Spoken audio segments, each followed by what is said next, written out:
นะโมตัสสะภะคะวะโตอะระหะโตสัมมาสัมพุทธัสสะนะโมตัสสะภะคะวะโตอะระหะโตสัมมาสัมพุทธัสสะนะโมตัสสะภะคะวะโตอะระหะโตสัมมาสัมพุทธัสสะปุญญานิปรโลกัสสมิงปฏิทาโหติปานินันติขอนอบน้อมแด่พระผู้มีพระภาคเจ้าผู้ไกลจากกิเลสพระองค์นั้นด้วยเสียงกล้าวกราบขอการครูบาอาจารย์ขอความเจริญในสิ้นในธรรมจงบังเกิดมีแด่ญาติโยมที่ได้มาร่วมในการฟังธรรมในวันนี้โดยทั่วกันทุกท่านทุกคนในโอกาสนี้สาธุวางมือลงสักใจ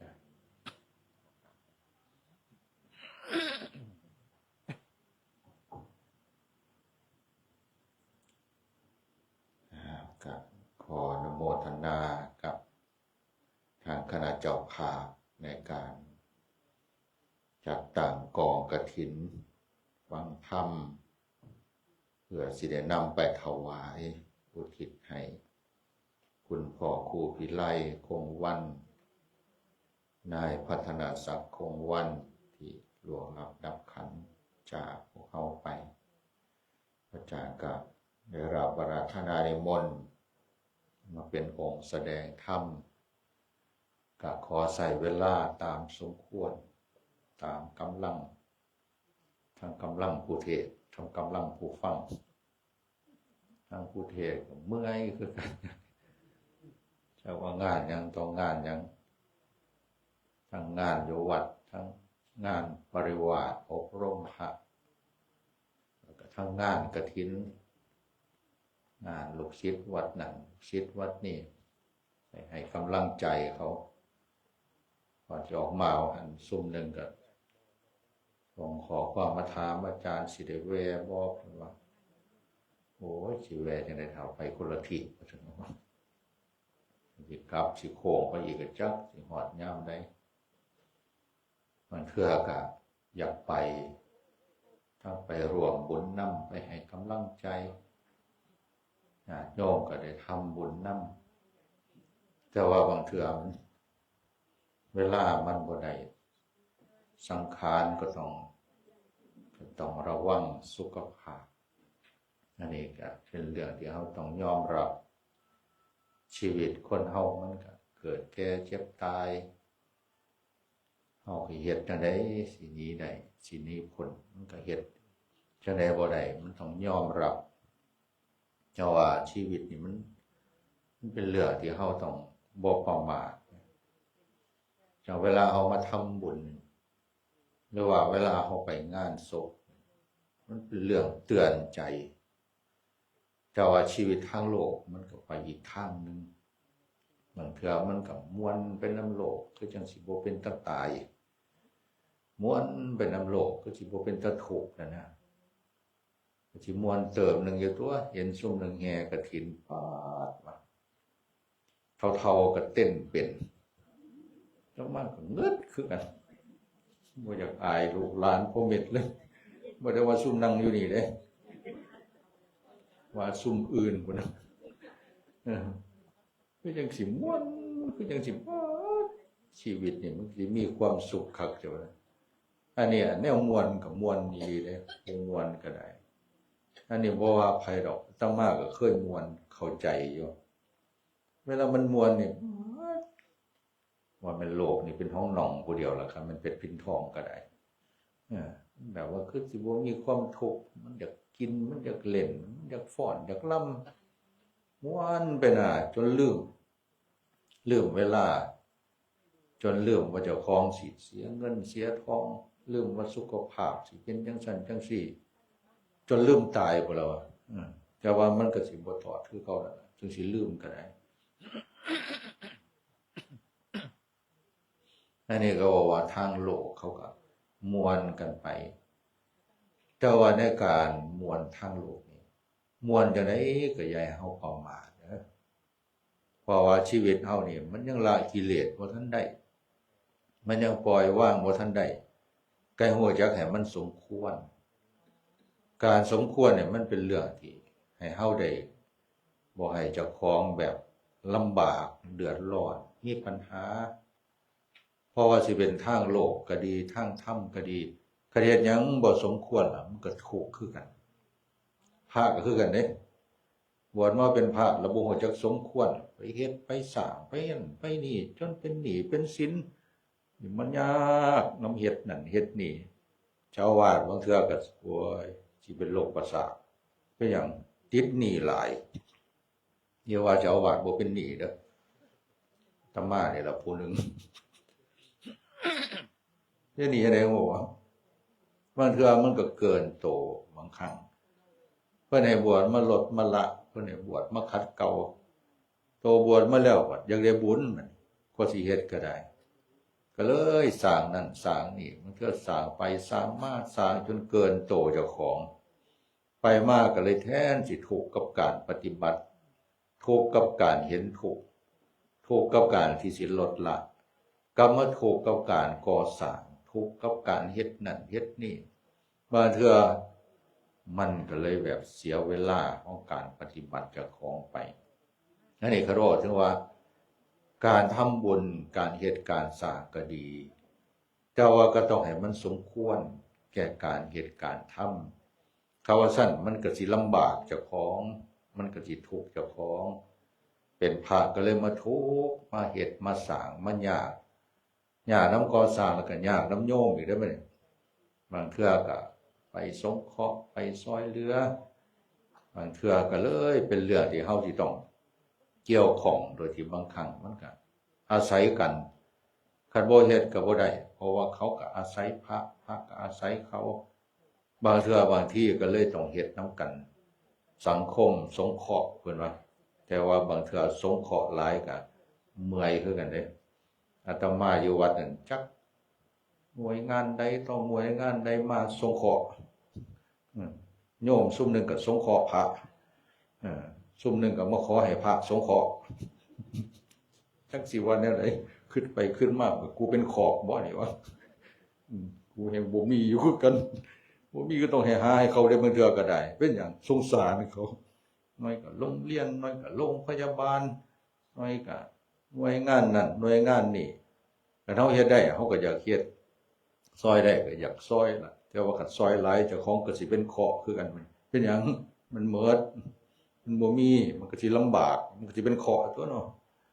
อันนี้บางเทื่อก็เลยลำบากคือกันคันเฮาบ่ฮู้จักความพอดีแม้แต่การปฏิบัติของพระคันปฏิบัติเกินแบบทรมานสังขารร่างกายอดข้าวอดนอนคือว่าแต่เจ้าของสิเป็นพระอรหันต์พู้นแล้วเนี่ยมันลดมันละโอ้ยคือว่าเจ้าของสิต้องเอาชนะกิเลสให้มันได้ไปเดินธุดงค์ก็ดีอดข้าวก็ดีอดนอนก็ดีอดไปอดมานี่มันบ่ทันได้บรรลุซ้ำเป็นหยังมันสิตายก่อนบางเทื่อสุขภาพมันบ่ไหวร่างกายมันบ่สู้ไปว่าบางเทื่อแทนที่สิได้เฮ็ดได้ทำหรือว่าได้ปฏิบัติให้ดีๆขึ้นไปให้เจริญในธรรมในสิ่งที่มันบ่ทันได้เจริญบางเทื่อก็ไปบ่ได้เป็นหยังมันป่วยก่อนมันสิตายก่อนบางเทื่อมันก็เฮ็ดเกินจังซี่นะพุทธเจ้าก็ยังสอนให้เฮาฮู้จักทางสายกลางคือ1บ่ให้มันสบายเกิน2บ่ให้มันลำบากเกินคันเฮาอยู่ในความพอดีมันก็บ่ยากดอกมันก็เฮ็ดให้เฮาแบบอยู่ได้ไปได้บ่หลงแต่ว่าก็บ่ให้เฮาแบบยึดมั่นถือมั่นจนเกินไปเรียกว่ามีก็ฮู้จักใช้ได้ก็ให้มันเป็นประโยชน์อันนี้ชีวิตในการแสวงหาหรือว่าในการที่สิทำให้เกิดความสุขนี่มันจะฮู้จักความพอดีอันนี้พระกันบ่พอดีก็พระก็สิทุกข์คือกันบวชมาแล้วสร้างบ่พอดีก็สิทุกข์คือกันบวชมาแล้วยากน้ำโยมหลายบ่ยากนำการปฏิบัติของเจ้าของก็สิทุกข์คือกันปฏิบัติก็ปฏิบัติเกินแบบบ่ได้เบิ่งสุขภาพร่างกายหรือว่าบ่ได้เบิ่งแบบอันใดที่มันสมควร มันก็ทุกข์เกินร่างกายสังขารมันก็บ่ไหวมันสิตายก่อนที่สิบ่ได้บรรลุธรรมนะแต่ว่าก็บ่ให้ขี้ข้านเกินเด้อบัดนี้บางคนปฏิว่าโอ้ยกูบ่ไหวดอกใครอยากปฏิบัติบรรลุก็บรรลุไปโลดเป็นหยังกูขี้ข้านก็บวชมาแล้วกูก็พออยู่กูก็บ่ได้ไปเฮ็ดบาปหยังเด้กูก็พออยู่ก็ปฏิบัติอยู่เจ้าสิกูไปนั่งสมาธิดนไปเดินจงกรมคักๆหรือว่าไปเดินธุดงค์ไปปฏิบัติกูบ่ไหวแล้วกูขี้ข้านพอวัดดีกว่าพออยู่พอฉันอยู่ปัดว่าอันนี้บางเทื่อก็ดีอยู่แต่ว่าบางเทื่อมันบ่ดีขึ้นไปกว่านั้นนะแม้แต่การทำบุญของเฮาก็คือกันงานกฐินนี่บางงานก็โอ้ยเป็นตาสงสารเป็นหยังเจ้าภาพก็คือสิหมดหลายเติบอยู่บางเทื่อก็ได้จักว่าอันใดต่ออันใดบางเทื่อมันหมดตั้งแต่ก่อนงานพุ่นเตรียมนั่นเตรียมนี่เวลาเฮ็ดงานก็จักค่าอยู่ค่ากินพี่น้องมาซอยงานซอยการเจ้าภาพบางคนก็แบบว่าอาที่ว่าใจใหญ่ก็แม่นอาที่ว่าหน้าใหญ่ก็คือคันบ่สมฐานะเพิ่นก็ย้านพี่น้องว่าเอาจัดมาเพิ่นว่าอยากกินหยังอยากเบิ่งหยังโอ้ยเป็นหนี้ก็บ่ได้ว่าแล้วบางเทื่อก็หมดอีหลีเด้บางคนจักค่าหมอลำจักค่าเหล้าจักค่าเนื้อค่าหมูค่าหยังแน่ๆเกินโตบางคนก็เลยโอ้ยเป็นตาสงสารแต่บางคนแบบเป็นตาแบบสิว่าจังได๋ล่ะสมเหตุก็ว่าเนาะสิว่าสมเหตุก็บ่คือบ่ได้สมเหตุบุญแต่ว่าจังได๋สมเหตุบุญบางคนนั่นคิดกันนะแต่บ่ทันได้เฮ็ดพี่กับน้องมึงสิออกหลายปานใดเพิ่นว่ามึงสิออกเท่านี้บ่ได้มึงก็เป็นพี่มึงก็เป็นน้องมึงต้องออกให้มันสมควรนะมึงสิกูออกหลายจังได๋กูบ่ได้เฮือนคือมึงเพิ่นว่า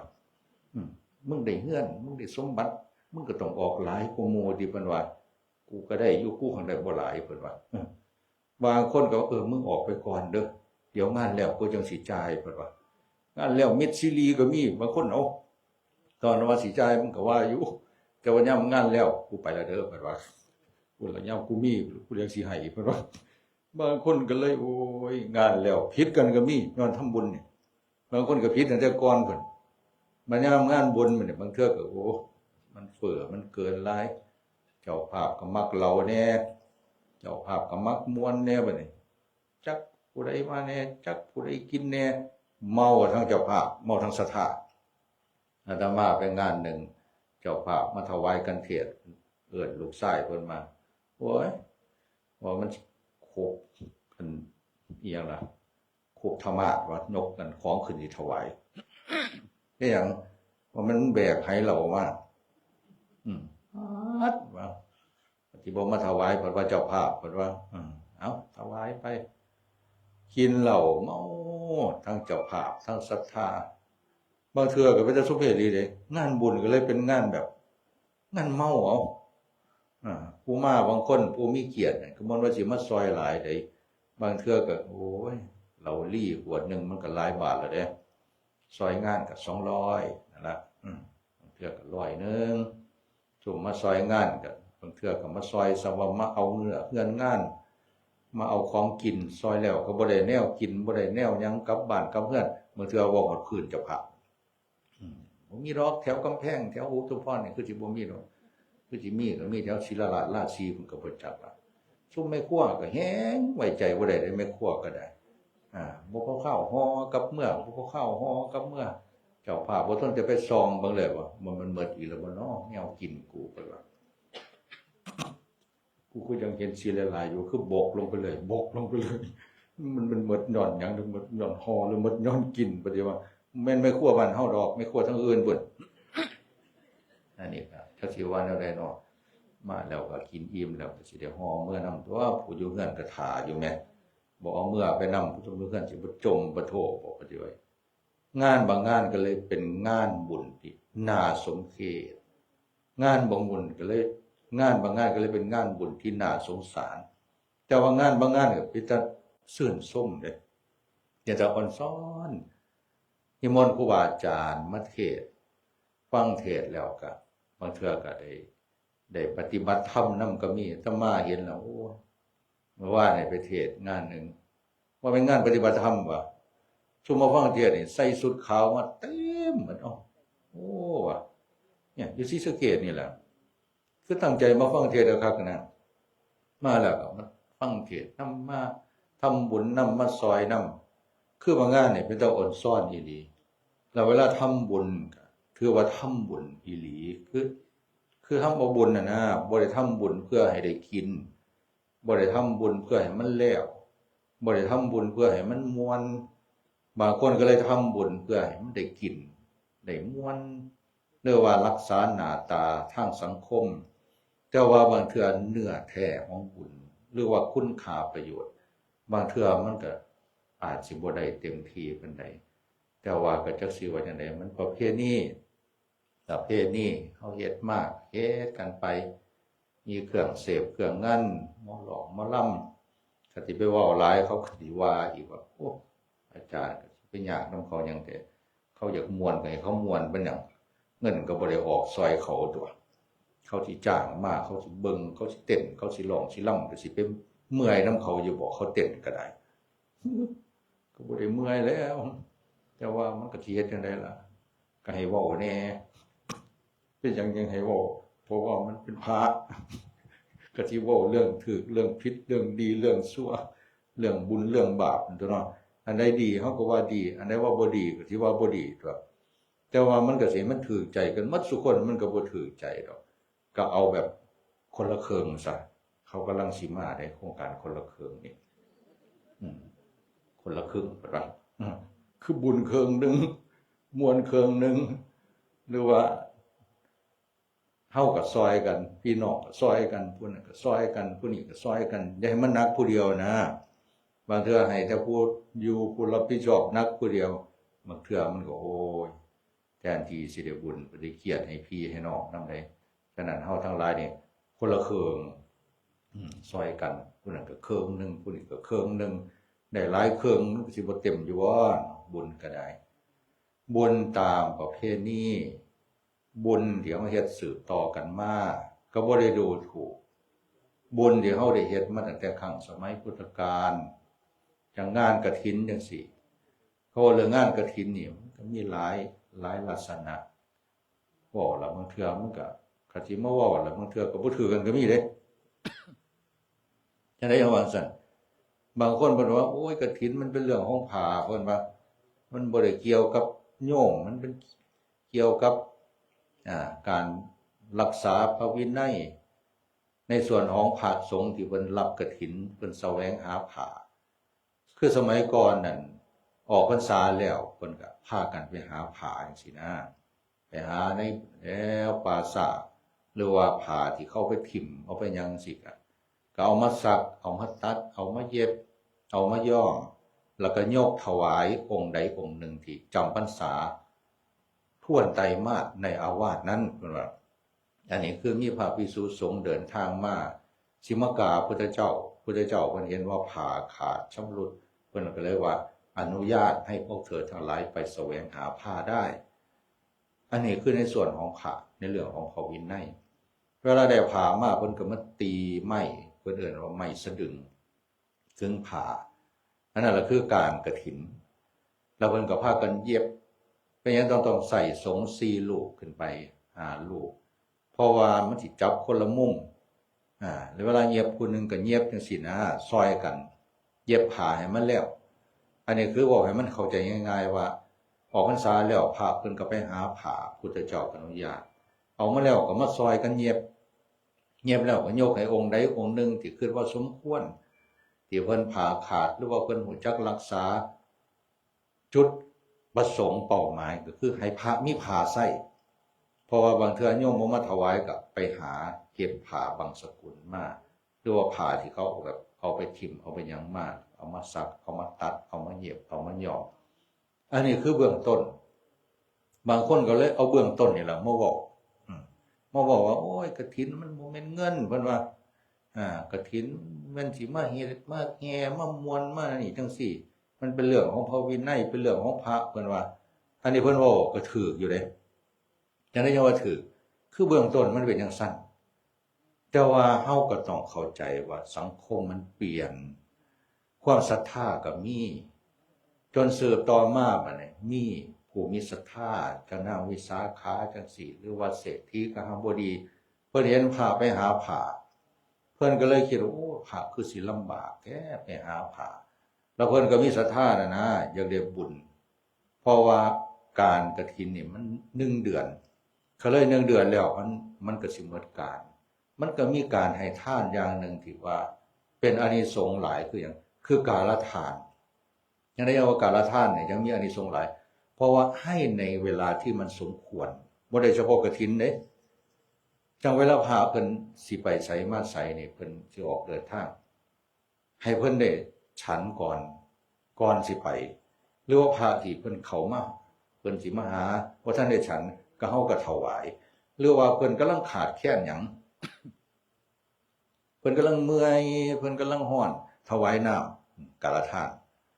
เพิ่นกำลังหิวเพิ่นกำลังแบบว่าบ่ทันได้ฉันหยังนี่ถวายอาหารกาลทานเพิ่นสิเดินทางเพิ่นสิไปหันมานี่เพิ่นบ่มีรถไปเอารถไปส่งเพิ่นกาลทานผ้าเพิ่นขาดผ้าเพิ่นบ่มีหรือว่าเพิ่นแบบบ่มีผ้าที่สิเปลี่ยนเอาผ้าถวายเพิ่นนี่ก็กาลทานฉะนั้นเราเข้าใจว่าทานที่ให้ในการเวลาที่มันจำเป็นที่มันสมควรมันมีอานิสงส์หลายคือมันได้ประโยชน์หลายกฐินก็เลยว่า1 เดือนนี่พระไปแสวงหาผ้าเพิ่นก็เลยยกกฐินนี่เป็นกาลทานด้วยคือเป็นทานในการที่มันสมควรเพราะพระเพิ่นไปหาผ้าคันเลยไปหันมันเหมือนเขตกฐินเฮาก็สิบ่ได้ถวายกฐินอันนี้คือส่วนของโยมเมื่อโยมเห็นพระไปหาผ้าเพิ่นก็อยากได้บุญน้ำพระนะเพิ่นก็เลยโอ้ยสั่น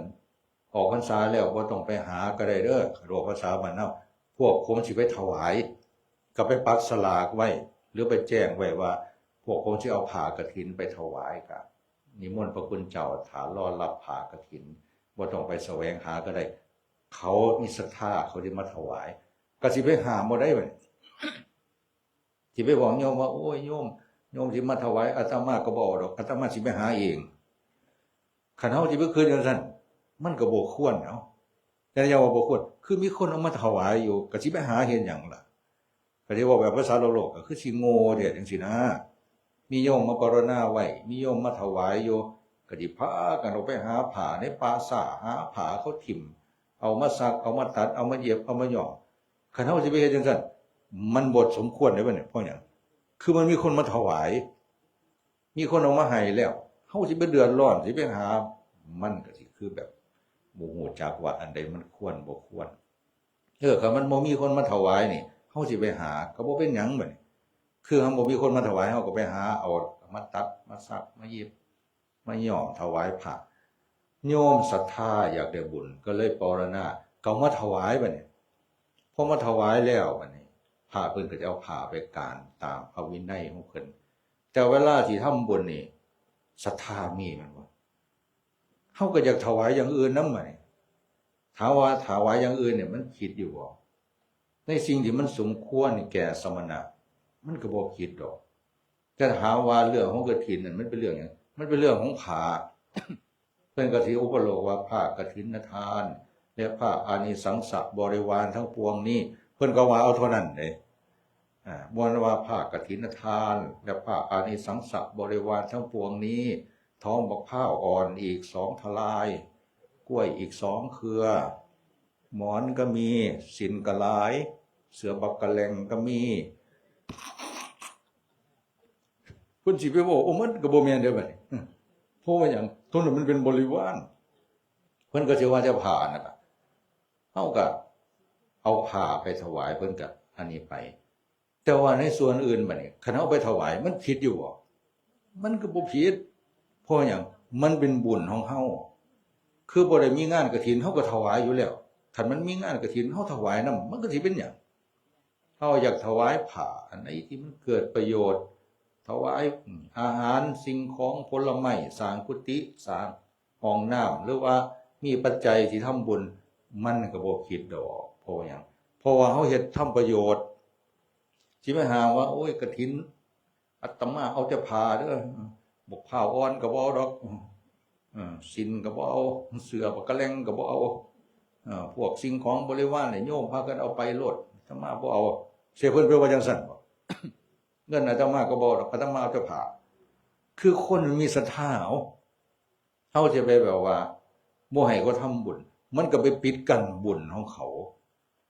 บ่ให้เขาได้มีโอกาสสร้างบุญเขาเฮ็ดบุญให้พ่อให้แม่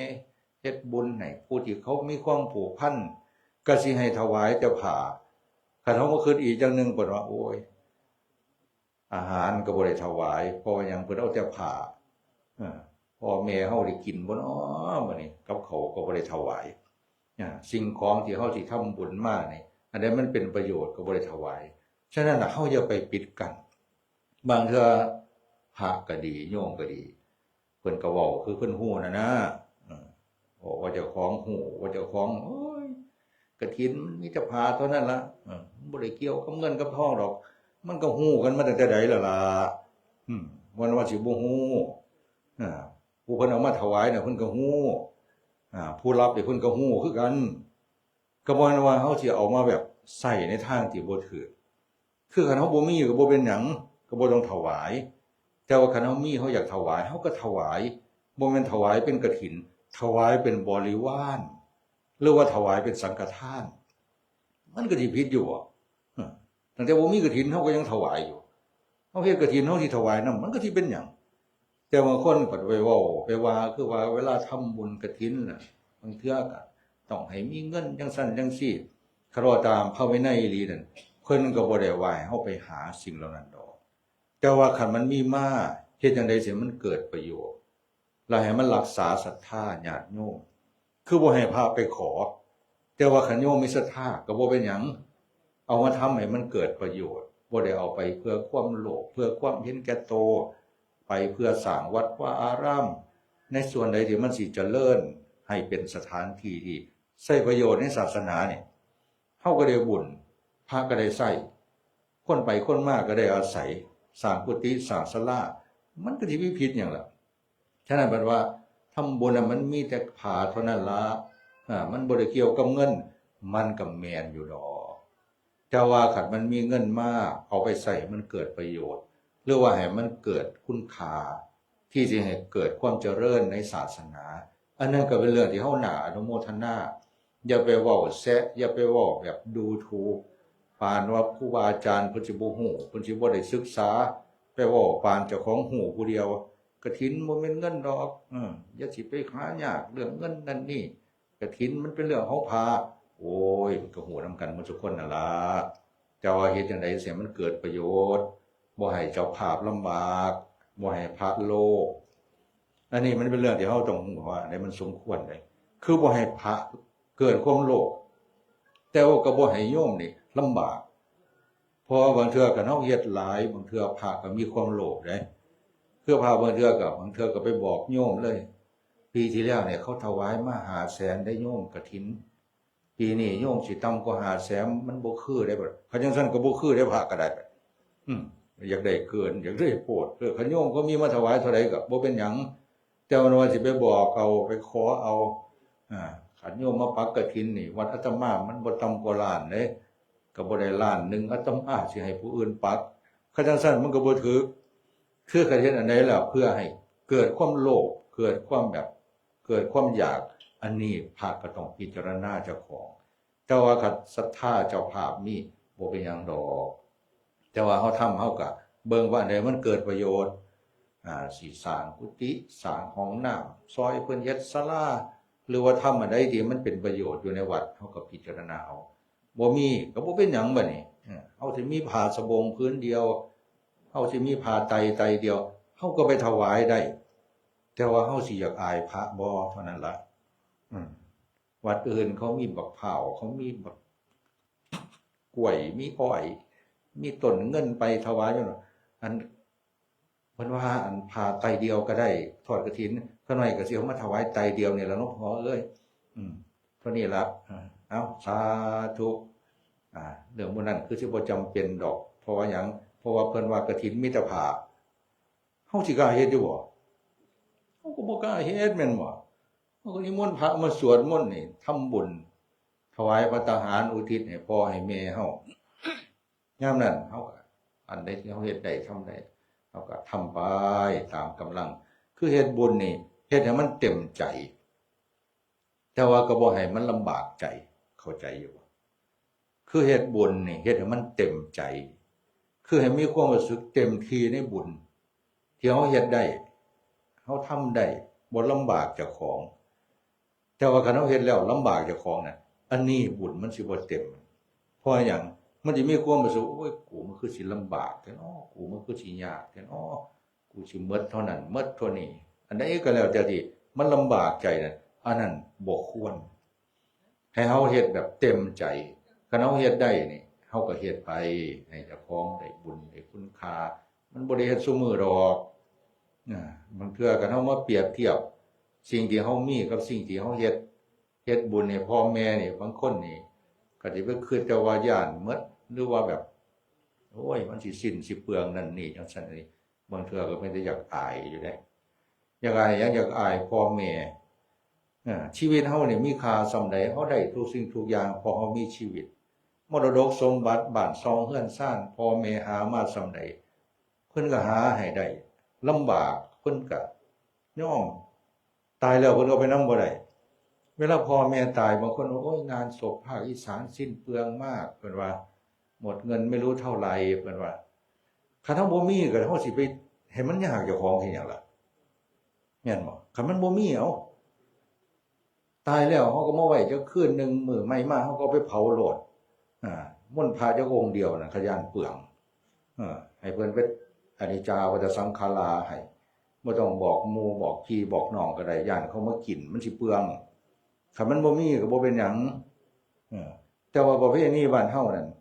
เฮาบ่มีพี่น้องก็มาซอยเอาบ่แม่นว่ามันเขาสิมากินอย่างเดียวเด้ผู้มาซอยก็มีแม้แต่พระนี่คือแต่ว่าพระนี่นิมนต์ไปแล้วสิถวายแต่เพิ่นบอกเพิ่นไปซอยงานก็มีเอาเพิ่นไปทำบุญนำก็มีบ่มีหยังไปเอาเด้อโยมเด้ออยู่วัดพอมีอยู่หรือว่าขาดแคลนจำเป็นก็บ่ต้องถวายดอกอาตมาก็สิเอาบุญนำเผาให้ฟรีๆก็ได้สวดให้ฟรีๆก็ได้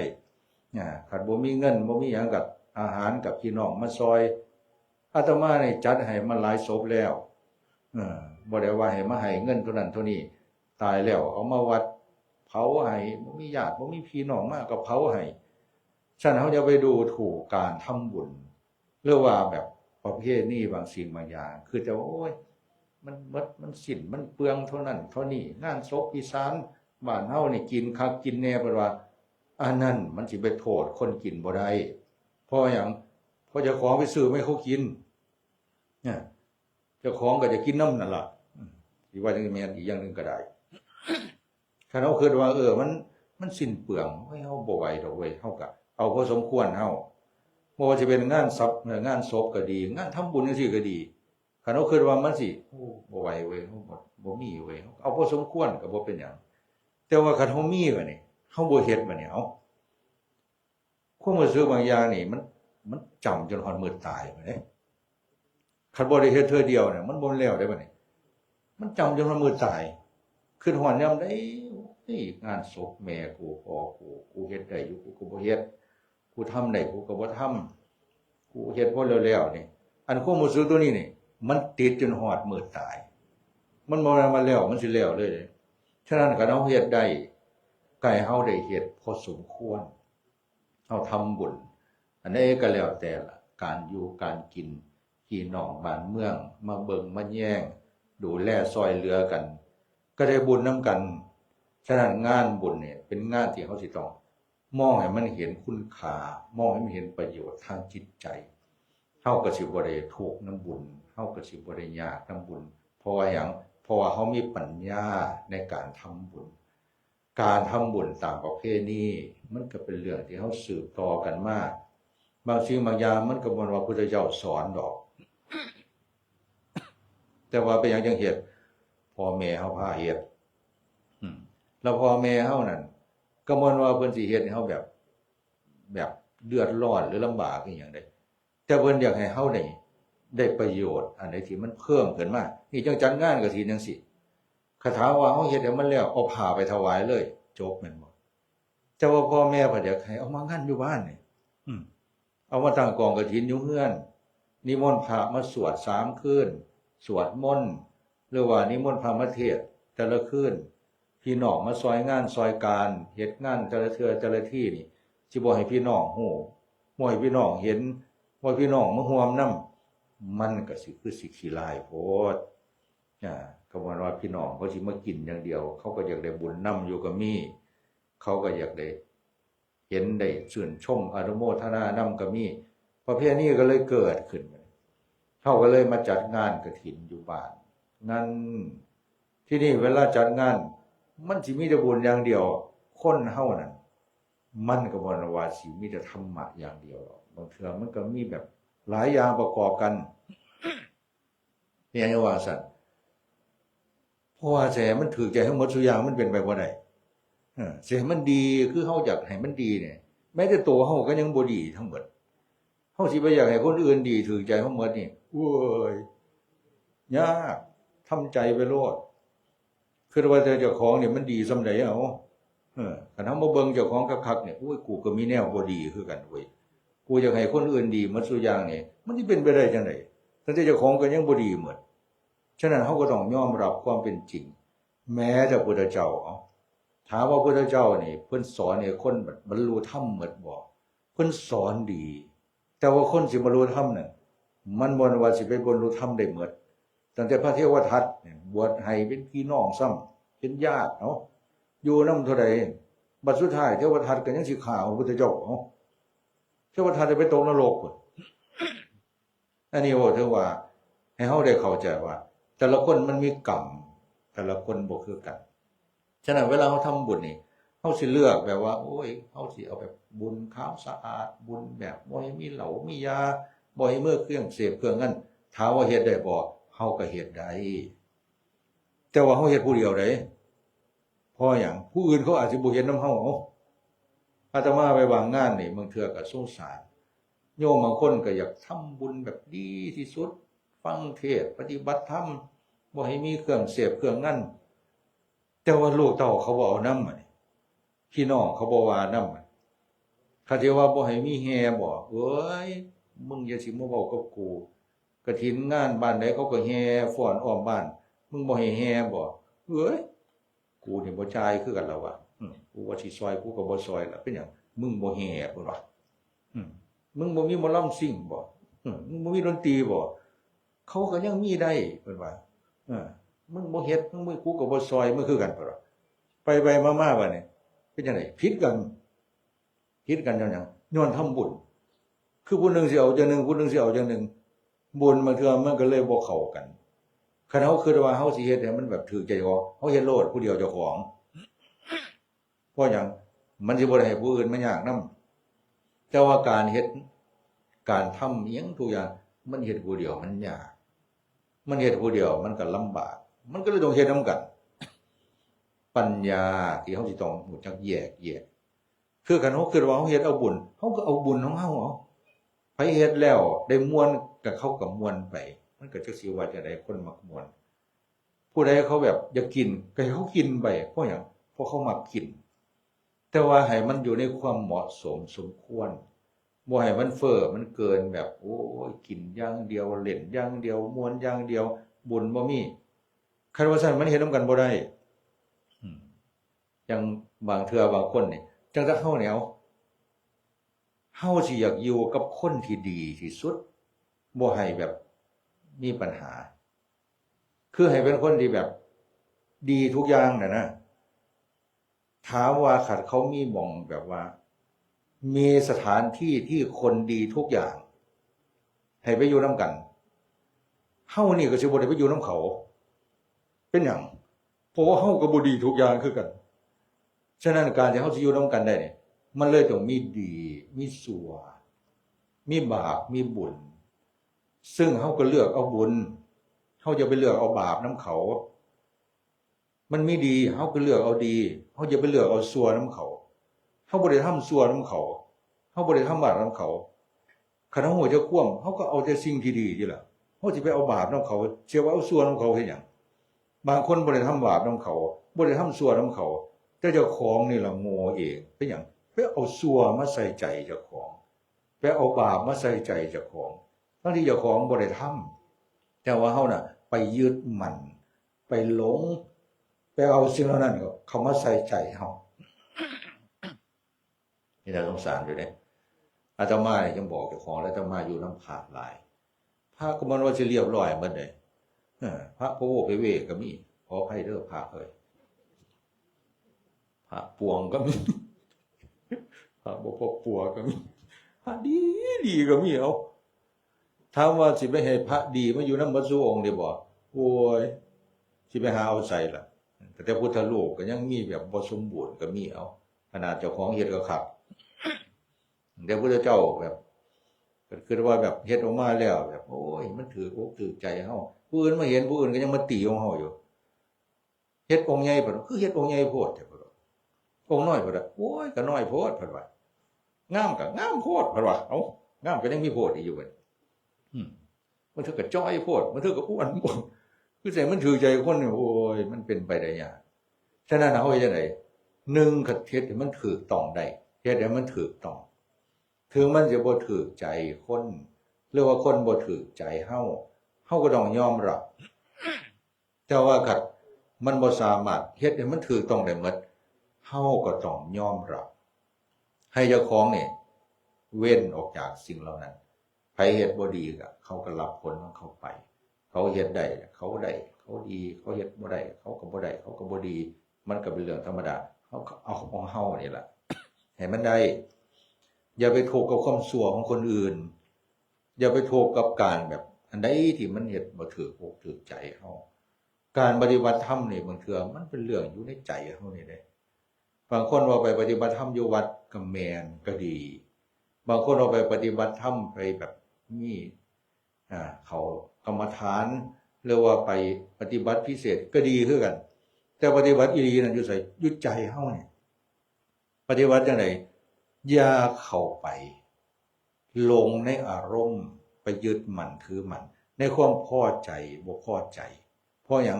คันพอใจมันก็เฮ็ดให้เฮาหลงได้เฮ็ดให้เฮาประมาทได้คันเฮาบ่พอใจก็เฮ็ดให้เฮาเป็นทุกข์เฮ็ดให้เฮาเครียดเฮาซังได้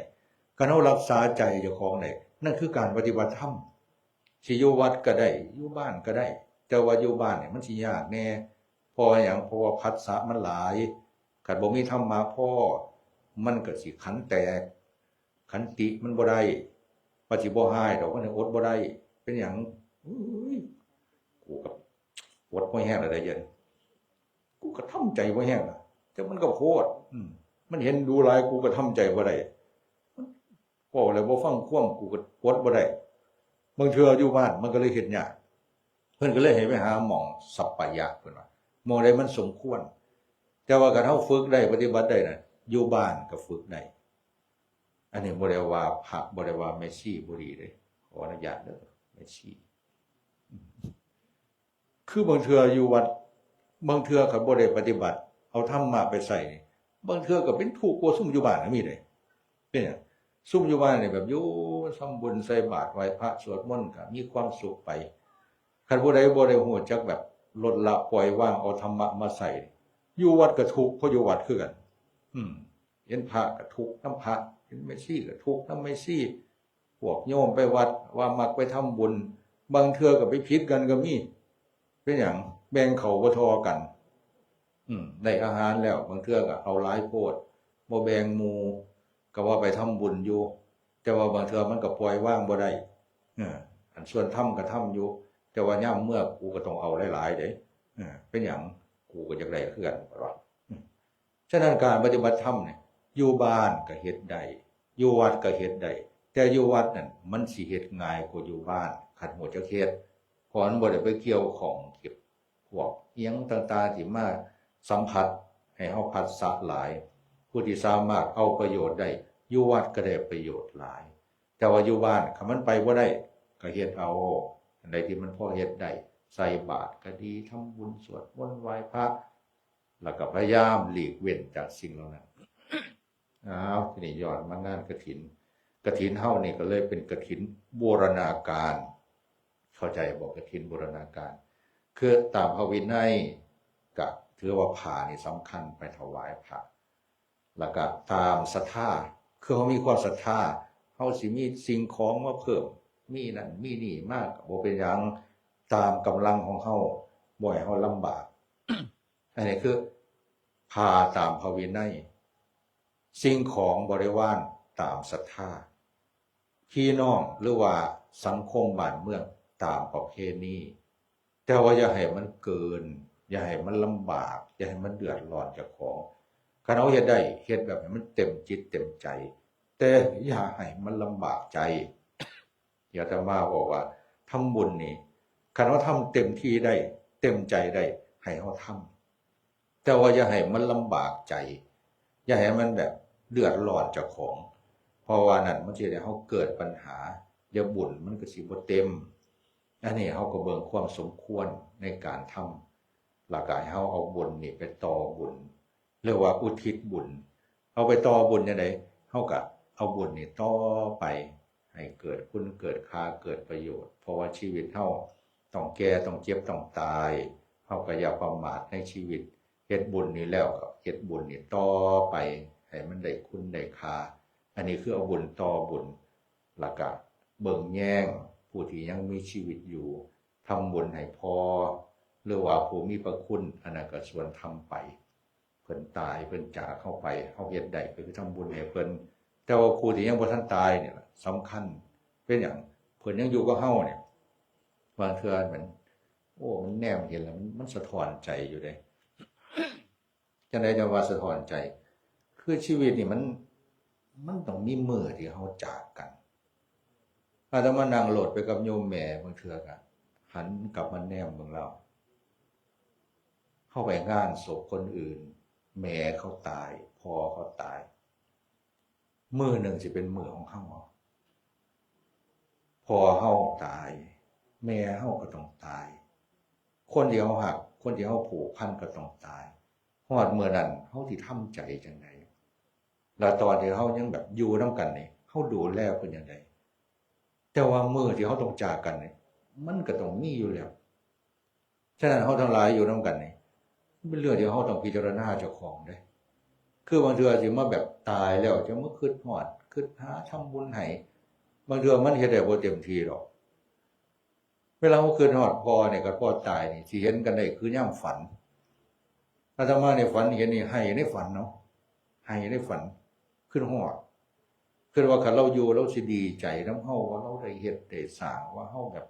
มีโยมนั่นนี่ศรัทธาคันเราอยู่เราคือสิดีใจแต่ว่าเราก็บ่ได้อยู่นำเฮาแล้วฝันเห็นนี่โอ้ยดีใจแฮงจนให้อันนี้คือกูตายไปแล้วแต่ว่ากูยังอยู่บัดนี้กูยังอยู่ดิอยู่แบบ